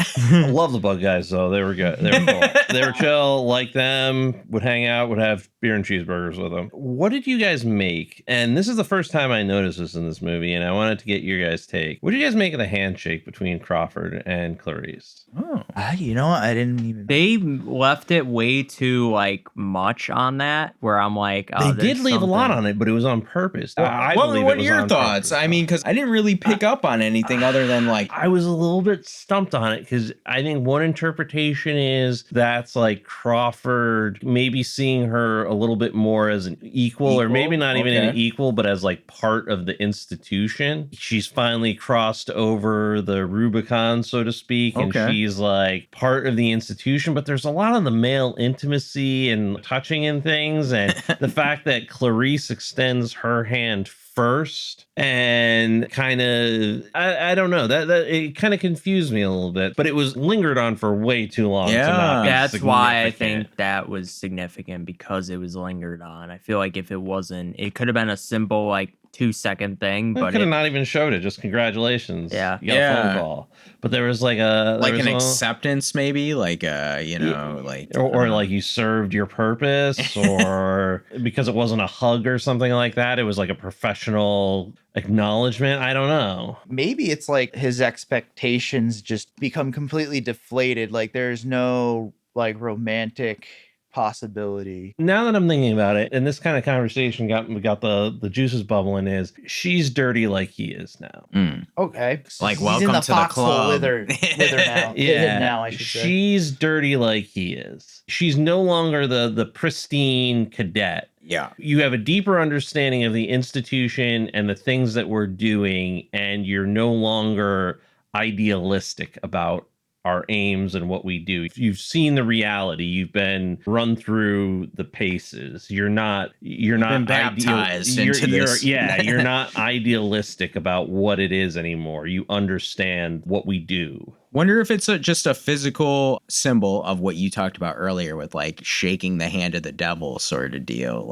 I think a piece of it is that too. Like you said, this is the reality now. Well, it's the difference between the imagination of saving the lamb and the reality of the FBI. They didn't mobilize for every girl. C-130s weren't flying for every girl. Right. They were flying for the senator's daughter. Yeah. This is not a wholly good institution. This is not a wholly pure institution, and you now are no longer wholly pure yourself either. It's kind of like dirty cops taking money. It's that's almost like she took money, and so it's like you're one of us. And we've had to compromise ourselves to succeed in our goals. You compromise yourself to succeed in your goals. You're just like us. That's kind of what I get from it. But did Crawford come back in the shit, the sequel? Yeah. Oh, Hannibal? I don't know. Yeah. Maybe they replaced him with Leota could see more. I don't know. Did you like this ending of Hannibal giving Clarice a call and basically hey, I'm going to leave you alone? I have no plans to call on you, Clarice. The world's more interesting with you in it. So you take care now to extend me the same courtesy. You know I can't make that promise. But I hope you do the same for me. I told you earlier, I was like, I think that's up there with Casablanca. I think this is the start of a beautiful friendship. I think that's the perfect last line of the movie. Yeah, just Hannibal's occasionally sends her postcards from all over the world. Bali with a beach ball. He's got his. Well, I think, to be honest with you, he's eating Chilton. Yeah. Love this chili. I think that is her consequences. You wanted to play the game. You wanted the forbidden knowledge. You paid the price, but there's unintended consequences to you playing the game. Nothing is free, and you've unleashed a horrible evil on the world. It's Hannibal also, I think, concluding with like, you've fulfilled your quid pro quo. Yeah. I don't know, I liked it. Like Logan said, I thought it was a perfect line to end it on, where he said he's having a friend for dinner. Having a friend for dinner. I mean, there's nothing about this movie that isn't absolutely perfect, if you ask me. But... yeah, this was a great way to end it. Let's head to the wrap up. Good night, and come back again soon. Bye-bye. Do you have any conspiracy theories, hot takes, or odds and ends on The Silence of the Lambs? I do. Is Clarice a hero? Yeah, you've kind of made me question that throughout this. Is Clarice a hero? Think about the consequences of her actions. Sure, Look, man. She got the senator's daughter. Okay, great. She got the senator's daughter. She was the piece on the board that led to Hannibal Lecter getting out.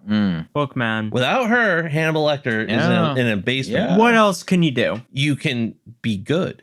She was not good. She was not ethical. She was put not in a good. tough position. She's put in a tough position. But how you act in a tough position is your character. You don't know what he was thinking, and I think that's the problem. She is gullible. That's her problem. She's not gullible. She is gullible. Hannibal would have not liked her if she was gullible. If she was just some stupid thing, he would have been eating her. No, he likes her because she is gullible. Because what about her makes you think she's not gullible? I wouldn't say gullible. Maybe a better word would be malleable. Oh, I just don't think she's malleable because she has a goal. She is going to be the hero, no matter what it takes. And again, do the ends justify the means? That's the question. What does here. she covet? What does she covet? Here's the thing, though. She doesn't see those. That's the problem with her and like a person like me. If I'm sharing this shit, I'm not sharing it with you unless I get something in return. But at the same time, she does that too. But she shares way too much with him, and she doesn't even care about the consequences. She doesn't care. Well, she doesn't care about the consequences. So is she a bad guy? No, yeah. I mean, does a hero distinctly cares about the consequences. And it gets down to the conversation of, do the ends justify the means? She let a nuclear bomb go to save a lamb. Here's my thing, though. A spoiler alert. Batman Dark Knight. Oh, see yourself become the villain, right? No, I'm saying at the end of Dark Knight, spoiler alert, he takes the blame for killing Two-Face, therefore leaving Gotham to pretty much be terrible again. And because of that, a lot of people get hurt in the next movie. I think a hero like that sees that they have to do something in order to save someone else. Let's take the Batman analogy, right? Let's flush this out, because I think the Batman analogy works here. He couldn't have taken his billions of dollars, built up infrastructure, worked with, different community programs. I mean, he had the Wayne Foundation, but he also took billions of dollars and put it into being able to swing from a roof and gliding through the air and a little Batmobile that runs around and to beat up the mentally ill who are roaming the streets, right? So, like, he's this billionaire fuck who's running around beating the fuck out of people. You sound like J. Jonah Jameson. Save Gotham. He could have saved Gotham he had the power to save Gotham. He's just trying to fucking save himself. He's just trying to save himself. That's what I'm saying. Clarice is trying to save herself. Clarice might not be the hero we need. She is not the hero. But she's the one we have. She saved the senator's daughter. She's Batman. She damned Children's. She damned anybody that runs across. Yeah, but I'm okay with Chilton being damned. Yeah, okay. I wasn't What did too Chilton mad. do wrong? He was an asshole. He was a pervert. Hardly death-worthy trespasses, right? Like for the value of entertainment. Yeah, but for the value of entertainment. But that doesn't make her heroic. I will say this: she is the Batman of the story. She just traded Chilton and whoever else Hannibal Lecter will inevitably kill because somebody's going to be rude to him and step on his white shoes or something, and that's a death-worthy trespass to him. So she unleashed this monster onto the world to kill a monster. to get the senator's daughter and this small time guy. To stop someone else's crimes while also enlisting someone else's. Bear Claw, you've really enlightened us to this. So are you saying? Monster. I think you know what? I'm gonna go off of Bear Claws. My hot take. I think Clarice is Batman. I think Clarice is Batman. I was gonna say. I think you guys are in agreement here. Wait a minute, you son of a bitch. No, you guys agree with each other there. Because she was so focused on her goals, and that's one of the things the temptation that Clarice experienced, and the fact that Lecter could give her everything that she wanted blinded her, just like Batman gives Bruce Wayne whatever jollies going around with Robin in tights gets him. That is true. Keep in mind, Batman Forever is essentially about two fighting gay couples. He's not wrong. He's not lying. I like it, and it's still a great movie. And we have Nicole Kidman in the middle of it, so who he is totally disinterested in. I don't like this movie. Oh my god, Silence of the Lambs is Batman Forever. But what I'm saying here is like what Hannibal Lecter saw in Clarice. My whole thesis for this is he saw the evil in her, and so he's like the anti-Loomis. That's exactly. He is anti-Loomis. He saw the evil in her. That was his attraction to her. That's my thesis statement. That's what brings it all together. That's why he wanted Clarice. It wasn't her virtue that he wanted. He wanted to corrupt her virtue, but he saw the evil that was in her, like his own, and wanted to kindle that flame. Wow, I love it, Bear Claw. I hate the my word nipples thesis. are hard. Yeah. Editor's note: Clarice is nobly sacrificing pieces of herself to Lecter in order to solve this case. And if her plans had been followed correctly, Lecter would have stayed right where he was. It was Chilton who butted in and screwed up all her plans, and that's why Lecter escaped. And that's why he is subsequently punished at the end of the movie. Hate that word thesis. Thesis is my nemesis. Any other hot takes or conspiracy theories? The horror movie thing, in my mind, in the debate about whether this is not a horror movie, Lecter seals it for me. It's a horror movie because the diabolical intelligence of Lecter moves the needle just enough into horror movie that we're not talking about a thriller. This is a horror movie. I mean, that entire scene with the elevator, I mean, that's a fucking horror movie. Yeah. Just for me, I have a couple of odds and ends. The Silence of the Lambs is one of only 3 films ever to win all 5 major Academy Awards. They won it for Best Director, Actor, Actress, Screenplay, and Picture. The other 2 were It Happened One Night and One Flew Over the Cuckoo's Nest. This is the first horror movie to ever win Best Picture. It's time for our Hall of Slain.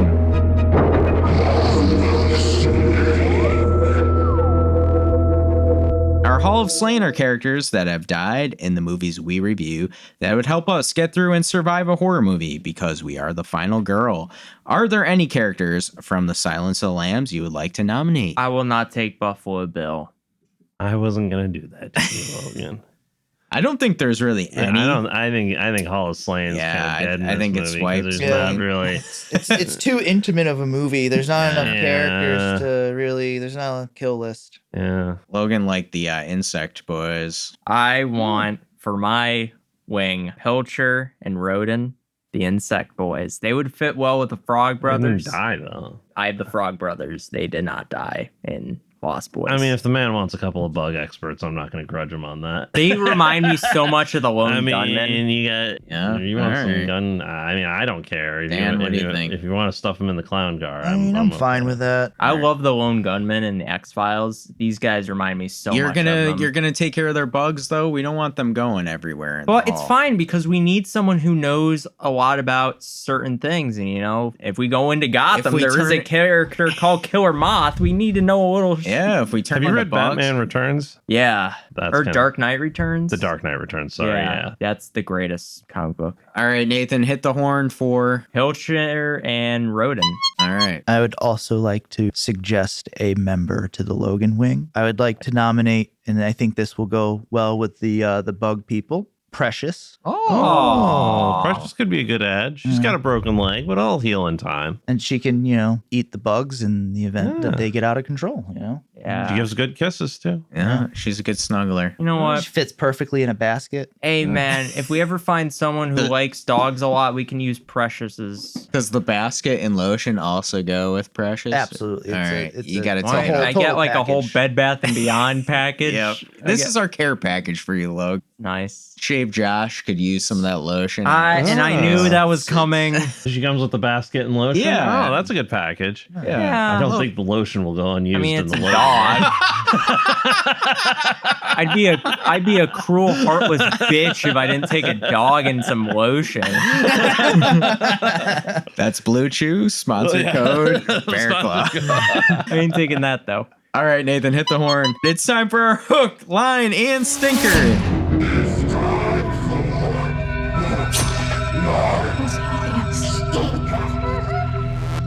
Hook is our favorite kill of the movie. Line is our favorite line or quote in the movie. And stinker is something funny, awful, or weird that happens that makes the movie either better or worse. My hook is Officer Boyle hanging, doing the Jesus Christ pose. Oh, that is a good one. I didn't think about that. Yeah, Man, that was a gutted brutal him, scene. yeah. Line, and this line is definitely one of the most quoted ever, but it's iconic. I ate his liver with some fava beans and a nice Chianti. A nice Chianti. And listen, that line was especially offensive to two members at this table who were fine, upstanding census takers. Oh, yeah, because he did to a census. Gentlemen, I'm glad you're still alive. You know, I'm just glad that I didn't go to Dr. Lecter's home. Although there was some of the one house places that we did go to. Yeah. I'm glad you're alive, boys. Yeah, so am I. Oh. Stinker is Miggs flicking his semen. That was pretty fucking gross. Yeah, and then Lecter made him eat his own tongue. That was nuts. Yeah, so he made Miggs do it himself, right? Or did Lecter do it? Lecter made him do it. But Miggs did it, right? Himself, right. Yeah. But like Lecter probably like said some fucked up shit to him. Yeah. Dan, how about you? My hook is Sergeant Pembry's death, biting off of the nose, the pepper spray to the face, and then using the dude's face as a disguise to escape. Oh, yeah. It shows. Classic. Exactly. We've kind of been touching on this like throughout. It shows you exactly what this man is capable of, and it makes you go, oh shit. And now he's free. Yeah, that's true. And Clarice freedom. My line, I got a couple, but I'm going to go with my front runner. You look like a rube. A well-scrubbed, hustling rube with a little taste. Good nutrition's giving you some length of bone, but you're not more than one generation from poor white trash. Are you, Agent Starling? Are you, Agent Starling? I like that one because he just takes one look at her and just summarizes her like in 5 seconds. You can even see it on her face. She just feels inappropriately seen. Yeah. Well, male gaze is a big part of this movie. Oh, you cut deep, son of a bitch. My stinker, embedded fingernails. Fuck you. Oh, yeah. Oh, yeah. Bear Claw. My hook is James Gum catches 6. I hate serial killers, so him eating a lead salad was especially good. I enjoyed that. My line, I've got a few listed here, but I think the one I'm going to go with is Jack Crawford. Believe me, you don't want Hannibal Lecter inside your head. You don't want Hannibal Lecter inside your head. And then Stinker? No, this movie's perfect, man. There's nothing I'd change. Logan. I don't have a hook. I like the Jesus Christ thing, but I would have liked a little bit more. I gotcha. Yeah. Chainsaw death would have been cool. Oh, God. Not a Because you know I chainsaw. pack a chainsaw. Oh, no. Gotta get it in there. Line. You ever go out for cheeseburgers and beer? Are you hitting on me, Doctor? Yes. Yes. Straight up. I like it. I like He's him. off doing FBI stuff. He's off doing bug stuff. Maybe they're the couple to be. Hey, you he know? came out for her celebration. Yeah. Matchmate, you're right. He was out there with the Roman. He was there. drinking out there. My stinker, like my good buddy Rome said in the critically acclaimed Too Fast, Too Furious, pockets aren't empty, and neither was Miggs. Oh. Oh, Pocket dang. sand. Dang.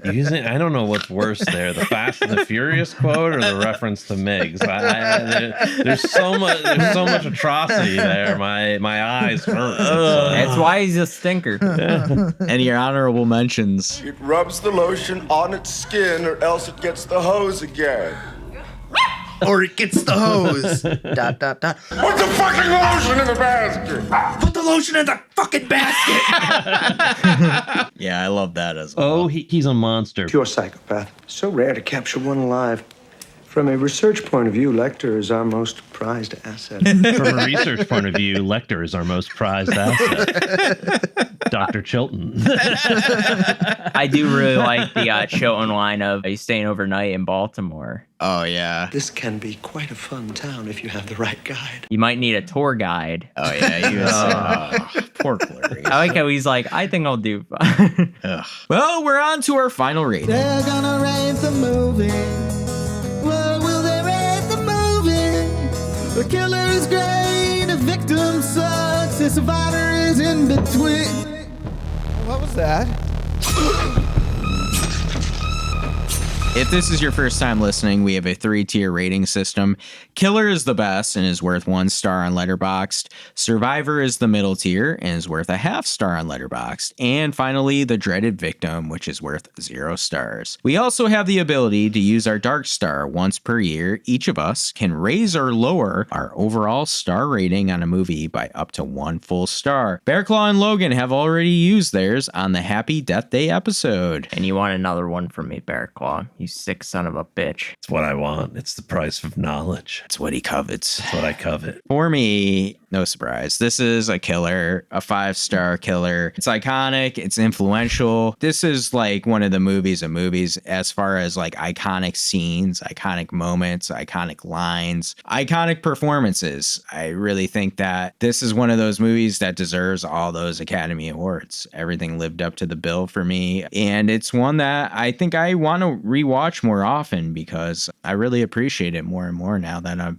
older. And some of the things that you gentlemen pointed out too, I think I'll go back and kind of look at things. Now I can see Clarice as the villain in this movie thanks to Bearclaw. Simply iconic. There are no heroes is No the moral hero. of the story. Dan, how about you? Obviously, it's a killer. It had a long-lasting effect on cinema, making psychological thrillers really popular over the last 30 years. Kevin, you mentioned it in your wrap-up. It's in rarefied air as only the 3rd film to sweep the Oscars Big 5 category. The story is amazing. The dialogue is incredible. The character's brilliant. I find criminal psychology so interesting. So this movie draws me in right away. It might make me a little biased towards it. Hannibal Lecter is a pop culture icon. From his look to his lines, he is recognized by the American Film Institute as the #1 greatest villain in their 100 years of 100 heroes and villains list. This movie is not only a recommend, but it is a viewing requirement. Must see. Bearclaw.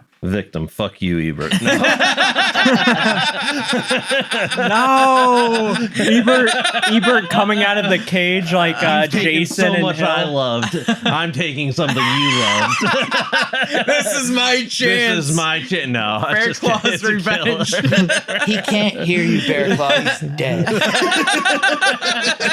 He's gonna rise out like Jason. I know. Oh no, but The lightning's gonna hit. It's a killer for me. I don't have too much more to say than that. Yeah. Logan. Like my good buddy Nathan always says, absolutely vile killer. Wow. I mean, it's a great movie. Even if I don't love it, I don't think it has any rewatchability for me. I think I've watched enough of this to get the full scale of it and not have to go back. I will probably not recommend it to anybody, but I think it's still an amazing movie. Wow. Okay. Have you seen Red Dragon? No, is that with Edward Norton? Yeah. I think you'd like Red Oh wait, Yeah. maybe I have. I think for all the reasons you don't like this movie, you'd like that. It also has movie. Ray Fiennes as well. Yeah, Ray Fiennes is in Oh. it. Yeah. Ralph Fiennes? Yeah. Yeah. Well, I hope we're not peer pressuring you here. I mean, you gave me 2 of my favorite actors already. Like, I feel like that's Oh, I mean with the killer rating. Oh, Because you're like, no. I'm not recommending it. I'm not rewatching Look, it. it's not my cup of tea, but I can't take away from it. It is a beautiful movie and it's well written. I think everything about it's perfect. It's just too much.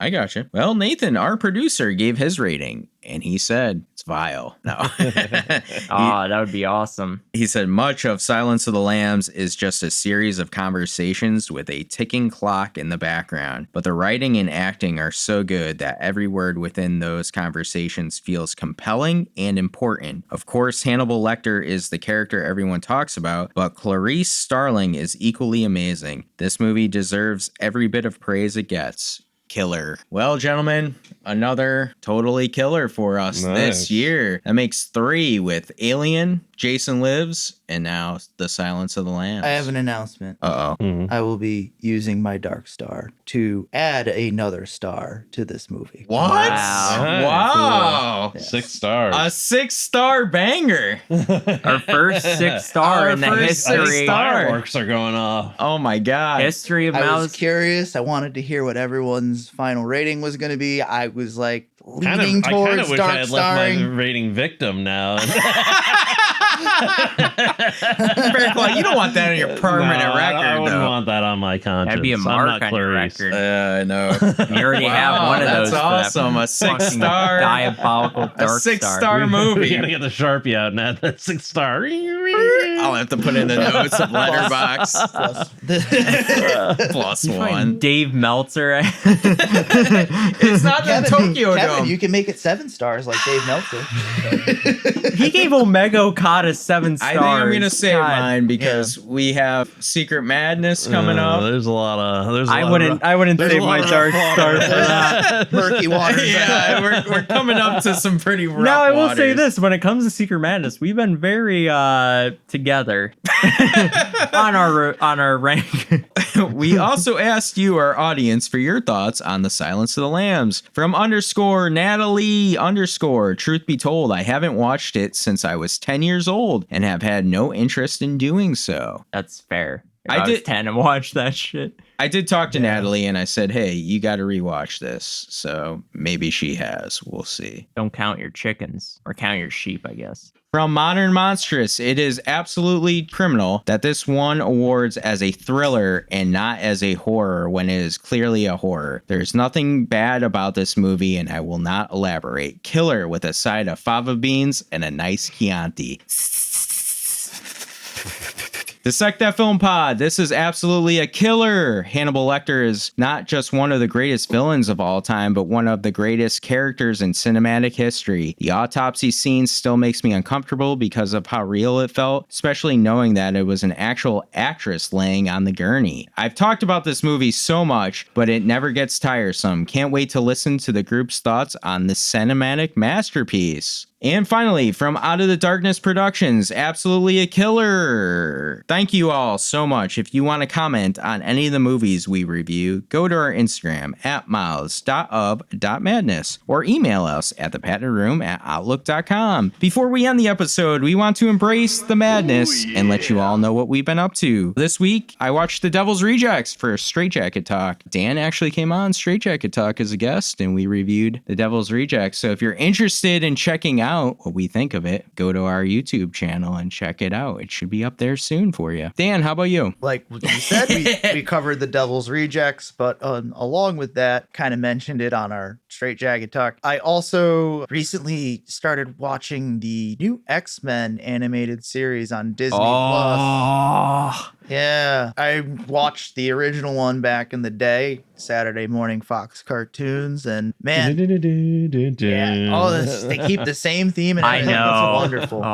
Goosebumps. I gotta say, like, it's probably the best media besides like their origin of comics. Like, it's the best iteration, I think, of X-Men. It's better than any of the movies that have come out. Yeah, I agree. The storylines itself are just so good for like an animated show, and for it being really pulls at the heartstrings at some points, which I think is hard with an animated show. But there are some that really get you, like Batman animated series and X-Men 97.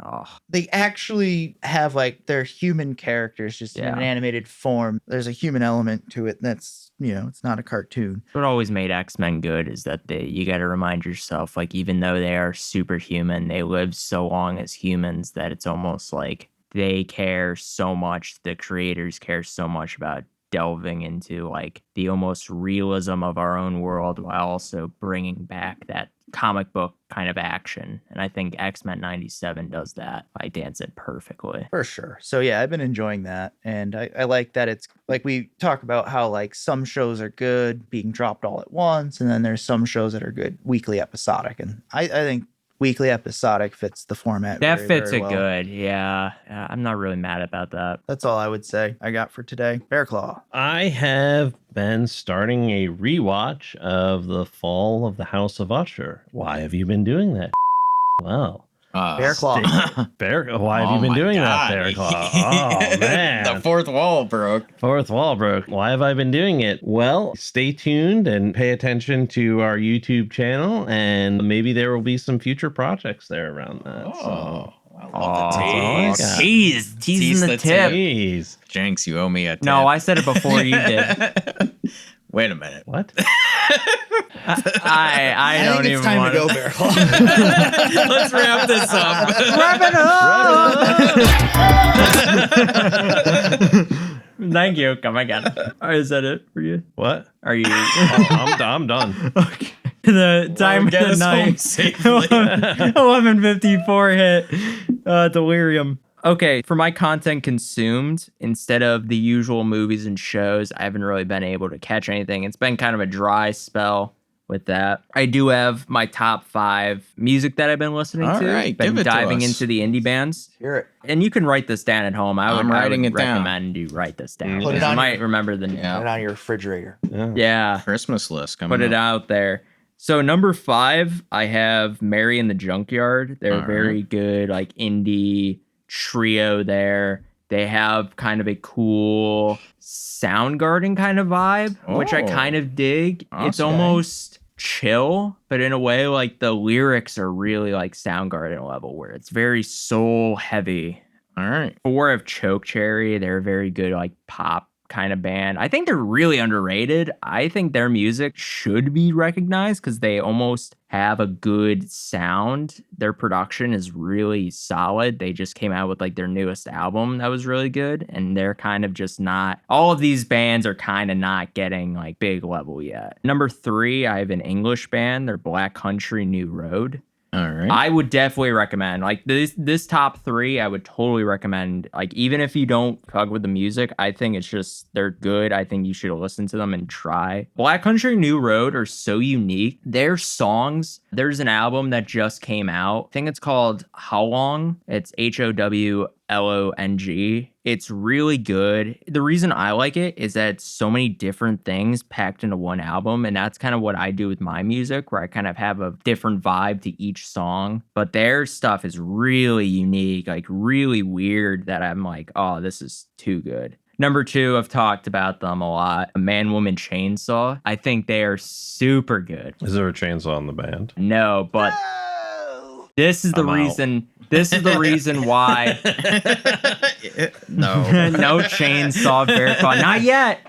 Not yet. This is the reason why I like them. No They doubt. have a violinist who plays just an insane level. I mean, it's like a big band, but she's like the main. Cleo Starwood, she's the violinist. I never thought I would like violin in like an alternative indie band, but the reason why I like it is that they take chances with their shit, and you can tell that they take themselves very seriously, but also just have fun playing. Their newest album just sounds good. There's one song I definitely recommend you guys like all check out, and it's called Goddamn Lizard Man. That song rocks. That violinist solo in there is super good. And then the last one, this is my all-time, like this is becoming my top 5. Taylor Swift. No. Logan is a Swiftie confirmed. Swifty at heart. He's wearing an Eros Tours t-shirt. I should have known that. He was at MSG for the wedding. I was asked to be there. Special invite. Him and Sandman Florence. were hanging out. You know, me and Sandman go way back. Number 1, I have one of my favorite indie bands. They have really risen to like my top 5 of all time. It's The Last Dinner Party. I love every player in that band. I think each person plays their part perfectly. The lead singer, she is super dope. Like her singing is really good. They have a great bassist. They have a great flute player who brings like such a great level to it. Like it's so weird. Like a little that caught you a little. Flute solos in it are just. I don't like. She plays. Do you play flute? She plays different woodwind instruments like the background, which is really cool. But it's like an electric, which is really sick. Like I never seen one of those until she like really went into it, like in a like high detailed video. Keys player and just like everything about them is my level of music. I like them. They're very unique. And their new album From the Pyre, I definitely recommend you guys go and check out. Those first 5 tracks are like some of the dopest music you can find like in the indie scene. I think all 5 of those bands are the genesis of indie music that is coming back that I really like. Awesome. Well, you heard it here first. You heard it here first, I'm folks. fucking tired. Anyways. Don't go that road now. Don't go down that road. Honorable mention, John. Not that road. If you're interested in supporting the show, please go to our Patreon at patreon.com/Miles of Madness. It's only $1 to sign up and gets you special perks like being a part of the shoutouts at the end of each episode. Speaking of which, we want to thank our members of Madness, Jen, Lauren, Steven, Eddie, and Kate. We appreciate all your support. If you haven't already, please subscribe to the Miles of Madness on your favorite audio platform and YouTube. If you've enjoyed your descent into madness, rate us 5 stars and leave a review. You can find us on Instagram, Facebook, TikTok, and Letterboxd. Follow us on YouTube where you can check out our video podcast, Straight Jacket Talk. Finally, write to Bearclaw at thepaddedroom@outlook.com and let him know if you've ever had fava beans and Chianti before. Yeah, let me know. I mean, I think a Chianti is usually a really good accent for a meal, so let me know your thoughts on it. That does it for our review on The Silence of the Lambs and for the Summer of Madness 2026. The long summer. We hope you've enjoyed the journey that celebrates badass women in horror. We'll be back soon, and we're going to be reviewing Bearclaw's pick, Tales from the Crypt, Demon Night. Demon Night. Oh. Billy Zane at his finest. I've never seen it. I'm excited, Bearclaw. Oh, yeah. It's a good one. Awesome. But until then, back to the padded room with you. Oh, God, that was so weird. I hated every moment of that entire day that just happened. Ugh. What the hell? Oh, hell no. I don't like phone calls, especially after Black Christmas. Hello? Hello, Logan. God damn it. I find the world to be a much more interesting place with you in it, so I'm not going to come a-calling, but I've invited Dr. Chillman to a special screening of The Ninth Gate with all the director's commentary. Oh, God. No! No!